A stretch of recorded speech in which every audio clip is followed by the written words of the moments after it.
आज से करीब 20,000 साल पहले जब इंसान छोटे छोटे कबीलों में रहते थे और जिंदा रहने के लिए मिलकर शिकार किया करते थे, उसी समय की ये कहानी है। हमें यहाँ एक यूरोपी कबीला दिखाया जाता है जिसका मुखिया था एर्गन।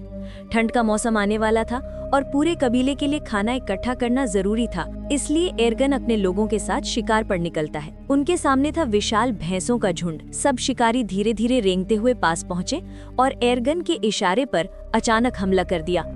डरकर कहीं भैंस खाई में गिर गई, लेकिन तभी गुस्सैल भैंसा एर्गन के बेटे नोयान की तरफ दौड़ पड़ा। नोयान पहली बार शिकार पर आया था, इसलिए उसे बचने का तरीका नहीं आता। एर्गन चिल्लाकर उसे रास्ते से हटने को कहता है, लेकिन नोयान डर जाता है और भागने लगता है। तभी वो भैंसा जोर से उसे सींग पर उठाकर खाई की तरफ भागने लगता है। अपने बेटे को मौत से बचाने के लिए एर्गन तुरंत भैंसे पर भाला फेंक देता है। भाले का वार भैंसे को लग तो जाता है, लेकिन वो इतना गुस्से में था कि नोयान को नहीं छोड़ता।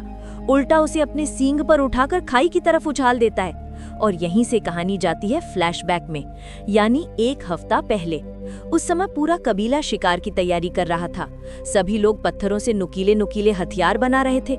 ये सिर्फ तैयारी नहीं थी, बल्कि एक तरह की परीक्षा थी, क्योंकि इस टेस्ट में जो सबसे मजबूत और तेज हथियार बनाता वही शिकार पर जाने के लिए चुना जाता।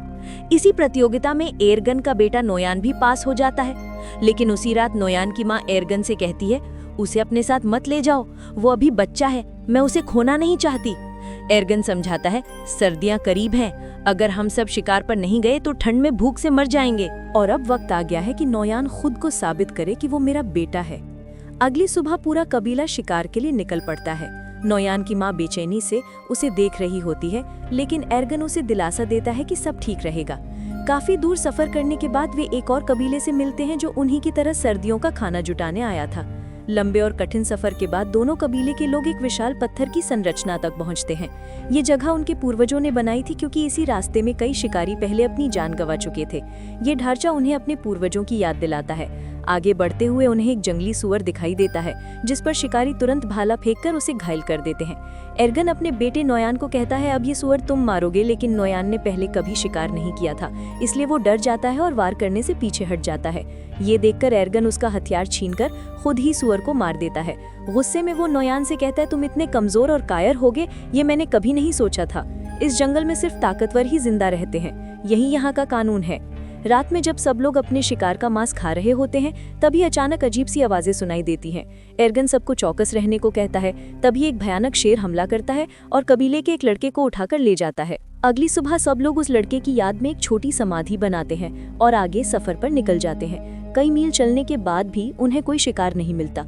थके हारे सब रात को एक गुफा में ठहरते हैं। वहीं एर्गन अपने बेटे नोयान के हाथ पर तारों के निशान बनाता है और कहता है, ये तारे तुम्हें हमेशा आसमान में दिखेंगे, इन्हें फॉलो करोगे तो घर का रास्ता मिल जाएगा। ये दरअसल एक नक्शा था, ताकि शिकार में भटक जाने पर भी इंसान घर लौट सके। सुबह होते ही वो फिर निकलते हैं और उन्हें जंगली भैंसों के पैरों के निशान दिखते हैं। सब बेहद खुश हो जाते हैं और शिकार की तैयारी करने लगते हैं। यहीं से कहानी वापस प्रेजेंट में आती है, वही पल जब एक गुस्सेल भैंसा नोयान को अपने सींगों पर उठाकर चट्टान से नीचे फेंक देता है, लेकिन नोयान गिरते हुए एक पत्थर को पकड़ लेता है और लटक जाता है। एर्गन तुरंत वहां पहुंचकर चिल्लाता है, हिम्मत मत हारो, मैं तुम्हें बचाऊंगा। लेकिन तभी वो पत्थर टूट जाता है और नोयान नीचे गिर पड़ता है। नोयान चट्टानों से टकराता हुआ नीचे फिसलता है और एक संकरे रास्ते में जाकर अटक जाता है।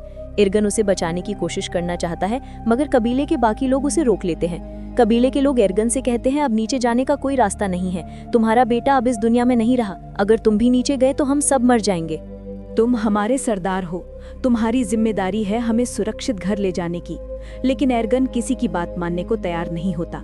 वो पूरी रात उसी चट्टान के किनारे बैठकर अपने बेटे को पुकारता रहता है, मगर अगली सुबह तक नोयान का कोई पता नहीं चलता। हारकर कबीला वहीं नोयान की याद में एक छोटी सी समाधि बनाता है और शिकार लेकर वापस लौट जाता है। उनके जाने के कुछ देर बाद घायल नोयान के पास एक गिद्ध आकर बैठता है और उसे चोंच मारने लगता है। तभी अचानक नोयान की आंखें खुल जाती हैं। वो गिद्ध को धक्का देकर गिरा देता है और अपने पिता को आवाज देता है, लेकिन जवाब में सन्नाटा मिलता है। अब उसे एहसास हो जाता है कि सब लोग जा चुके हैं और अब उसे खुद ही अपनी जान बचानी होगी। नोयान हार नहीं मानता और चट्टान पर चढ़ने की कोशिश करता है, मगर नीचे गहरी खाई देखकर रुक जाता है। तभी अचानक बारिश शुरू हो जाती है और धीरे धीरे खाई नदी में बदल जाती है। नोयान समझ जाता है कि यही उसका जीने का मौका है। जब पानी गहरा हो जाता है तो वो छलांग लगा देता है। पानी में गिरते ही वो बेहोश हो जाता है। अगली सुबह जब होश आता है तो खुद को दूसरी जगह पाता है। ऊंचाई से गिरकर वो बच तो गया था, लेकिन उसके पैर की हड्डी चोटिल हो चुकी थी। दर्द से कराहते हुए वो लकड़ियों से अपने पैर को बांधता है ताकि चलने लायक बन सके। हिम्मत जुटाकर आखिरकार वो उसी चट्टान के ऊपर पहुंचता है जहां से वो गिरा था। जब नोयान उस जगह पहुंचता है जहां से वो गिरा था तो उसे दिखता है कि उसके कबीले वालों ने वहीं उसकी समाधि बना दी है। ये देखकर उसकी आंखों से आंसू बहने लगते हैं। उसे यकीन हो जाता है कि उसके पिता एरगन और बाकी कबीला मान चुका है कि वो मर गया है। इसी बीच अचानक उसे अजीब आवाजें सुनाई देती हैं। खतरे से बचने के लिए नोयान जल्दी से एक सूखे पेड़ पर चढ़ जाता है और पूरी रात वहीं बिताता है। अगली सुबह जब वो पानी पीने जाता है तो देखता है कि भेड़ियों का एक झुंड उसकी ओर दौड़ रहा है। कुछ ही देर में भेड़िए उस पर हमला कर देते हैं। नोयान भागकर पेड़ की तरफ दौड़ता है, लेकिन एक भेड़िया उसका पैर पकड़ लेता है। जान बचाने के लिए वो चाकू से वार करता है और भेड़िया घायल होकर नीचे गिर जाता है। नोयान जल्दी से पेड़ पर चढ़कर अपनी जान बचा लेता है। पूरी रात भेड़िए नीचे घूमते रहते हैं, लेकिन सुबह होने तक सब चले जाते हैं। बस वही घायल भेड़िया वहीं पड़ा रहता है। नोयान सबसे पहले अपने चाकू से एक भाला तैयार करता है ताकि उसे खत्म कर सके, लेकिन जैसे ही वो भेड़िए को मारने जाता है उसके दिल में रहम आ जाता है और वो अपना इरादा बदल देता है। वो पहले उसके मुंह पर पट्टी बांधता है और फिर उसे उठाकर पास की गुफा में ले जाता है जहां उसका कबीला पहले रुका था। अगली सुबह नोयान जड़ी बूटियां खोज कर लाता है और अपने पैर का इलाज करता है। तभी उसे पता चलता है कि भेड़िया अपने मुंह की रस्सी खोल चुका है। पहले तो वो घबरा जाता है, लेकिन फिर धीरे से उसे पानी पिलाने जाता है। भेड़िया डरकर पीछे हटता है, मगर नोयान कहता है, मैं तुम्हें नुकसान नहीं पहुंचाऊंगा, मैं तुम्हारी जान बचाना चाहता हूँ। धीरे धीरे भेड़िया भरोसा करने लगता है और पानी पी लेता है। नोयान वही जड़ी बूटियां उसके घाव पर भी लगाता है और खाने के लिए कीड़े देता है। इसी तरह दोनों के बीच एक अनोखा रिश्ता बनने लगता है। शाम होते होते नोयान एक खरगोश का शिकार करता है, क्योंकि वो कई घंटों से भूखा था। बड़ी मशक्कत से आग जलाता है और खरगोश पकाकर उसका कुछ हिस्सा अपने नए साथी भेड़िए को भी दे देता है। नोयान और भेड़िया दोनों घायल थे, इसलिए कुछ दिन तक उसी गुफा में आराम करते रहे। एक रात नोयान अपने हाथ के टैटू को देखता है जो उसके पिता एरगन ने बनाए थे। आसमान में वही तारे चमकते देख वो कहता है, मुझे घर जाना होगा, अपने माँ बाप के पास। वो भेड़िए से भी कहता है, तुम्हें भी अपने झुंड के पास लौट जाना चाहिए। अगली सुबह नोयान सफर पर निकलने की तैयारी करता है और भेड़िए से कहता है, अब तुम भी अपने घर चले जाओ, इससे पहले कि बर्फ गिरना शुरू हो। लेकिन जैसे ही वो आगे बढ़ता है, भेड़िया उसका पीछा करता रहता है। नोयान बार बार उसे भगाने की कोशिश करता है, मगर वो पीछे हटने का नाम नहीं लेता। आखिरकार नोयान समझ जाता है कि ये भेड़िया उससे लगाव करने लगा है। उसने उसका नाम रखा अल्फा। रास्ते में अल्फा एक छिपकली का शिकार करने की कोशिश करता है, लेकिन नाकाम रहता है। नोयान समझ जाता है कि अल्फा भूखा है। वो उसे अपना खाना दे देता है। ये पहली बार था जब अल्फा ने नोयान के हाथों से खाना खाया। अब दोनों के बीच सच्ची दोस्ती शुरू हो चुकी थी। कुछ ही देर बाद अल्फा खुद एक खरगोश का शिकार करता है और दोनों मिलकर उसे खाते हैं।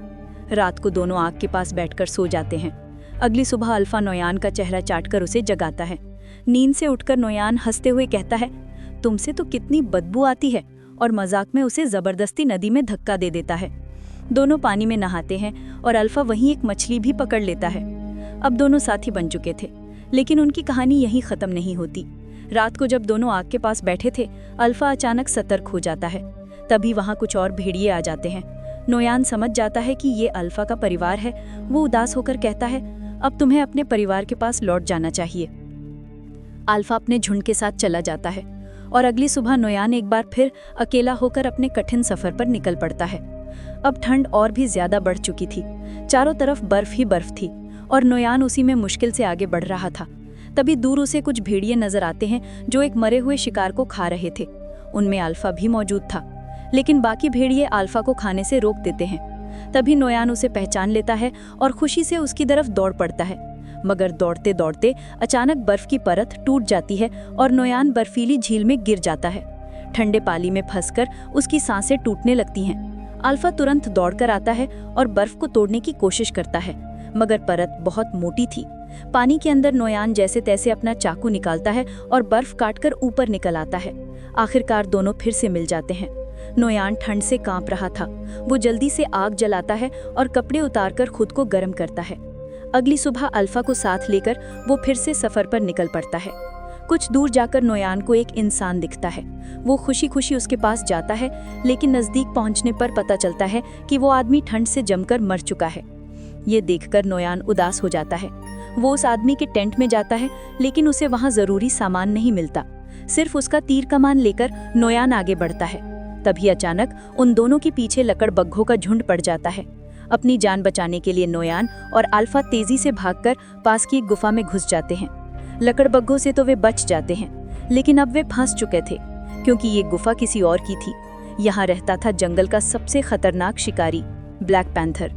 गुफा के अंदर अचानक ब्लैक पैंथर नोयान पर टूट पड़ता है, लेकिन उससे पहले कि वो नोयान तक पहुंच पाए, अल्फा उसकी तरफ झपट पड़ता है। दोनों के बीच जानलेवा लड़ाई शुरू हो जाती है। ब्लैक पैंथर बेहद ताकतवर था और धीरे धीरे अल्फा कमजोर पड़ने लगता है। ये देखकर नोयान तुरंत तीर कमान उठाता है और निशाना साधकर पैंथर को मार गिराता है। पैंथर तो मर जाता है, लेकिन इस लड़ाई में अल्फा बुरी तरह घायल हो चुका था। नोयान कांपते हाथों से अल्फा के जख्मों पर मरहम लगाता है और उसकी जान बचाने के लिए शुक्रिया अदा करता है। वो वादा करता है कि अब कभी भी अल्फा को अकेला नहीं छोड़ेगा। अगली सुबह दोनों फिर से सफर पर निकल पड़ते हैं। कई मील चलने के बाद नोयान को दूर से अपने पूर्वजों द्वारा बनाई गई समाधि नजर आती है। उसे देखकर उसकी आंखों में खुशी छलक पड़ती है, क्योंकि अब उसे यकीन हो जाता है कि वो सही रास्ते पर है और अपने कबीले से ज्यादा दूर नहीं। लेकिन तभी अल्फा अचानक गिर पड़ता है। कमजोरी और गहरे घावों की वजह से वो अब आगे चलने की हालत में नहीं था। नोयान बिना वक्त कमाए उसे अपनी गोद में उठाता है और बर्फीले तूफान के बीच आगे बढ़ने लगता है। कई हफ्तों से सफर कर रहा नोयान अब थक चुका था, मगर हिम्मत नहीं छोड़ता।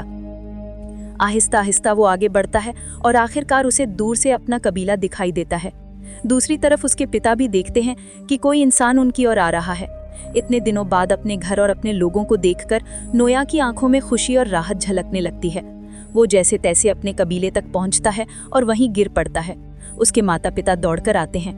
अपने बेटे को जिंदा देखकर उनकी आंखों में खुशी के आंसू भर आते हैं, क्योंकि वे तो मान चुके थे कि उनका बेटा अब कभी लौटकर नहीं आएगा। थकी हुई सांसों में नोयान सिर्फ इतना कह पाता है, अल्फा को बचा लीजिए। नोयान ये शब्द कहकर वहीं बेहोश हो जाता है। कई घंटे बाद जब उसकी आंख खुलती है तो वो खुद को अपने घर में पाता है। उसके आसपास उसके माता पिता और पूरा कबीला बैठा होता है, और वहीं पास में अल्फा भी लेटी हुई थी। लेकिन तभी सबको एक चौंकाने वाली सच्चाई का पता चलता है। अल्फा ने बच्चों को जन्म दिया था। ये देखकर नोयान हैरान रह जाता है। अब उसे समझ आता है कि अल्फा असल में एक मादा भेड़िया थी और प्रेग्नेंट होने के बावजूद उसने सफर के हर मुश्किल मोड़ पर उसका साथ दिया। नोयान अल्फा को गले लगाता है और दिल से उसका शुक्रिया अदा करता है। वो जानता था कि अगर अल्फा ना होती तो शायद वो कभी जिंदा अपने कबीले तक नहीं पहुंच पाता। कुछ हफ्ते बीत जाते हैं। अब अल्फा के बच्चे बड़े हो चुके हैं और कबीले के बीच इंसान और जानवर एक नए रिश्ते में बन चुके हैं। ये एक नए दौर की शुरुआत थी, जहां इंसान ने जानवरों से दोस्ती करना सीख लिया था। फिल्म के आखिर में हम देखते हैं कि नोयान तमाम मुश्किलों और खतरों से गुजरकर आखिरकार अपने घर पहुंच चुका था। अब उसके साथ सिर्फ उसका परिवार ही नहीं, बल्कि अल्फा और उसके प्यारे बच्चे भी थे। और इसी खूबसूरत पल के साथ कहानी यहीं खत्म हो जाती है। दोस्तों, अगर आपको ये वीडियो पसंद आई हो तो प्लीज़ लाइक और सब्सक्राइब ज़रूर करें। मिलते हैं अगली धमाकेदार मूवी एक्सप्लेनेशन में। तब तक के लिए धन्यवाद।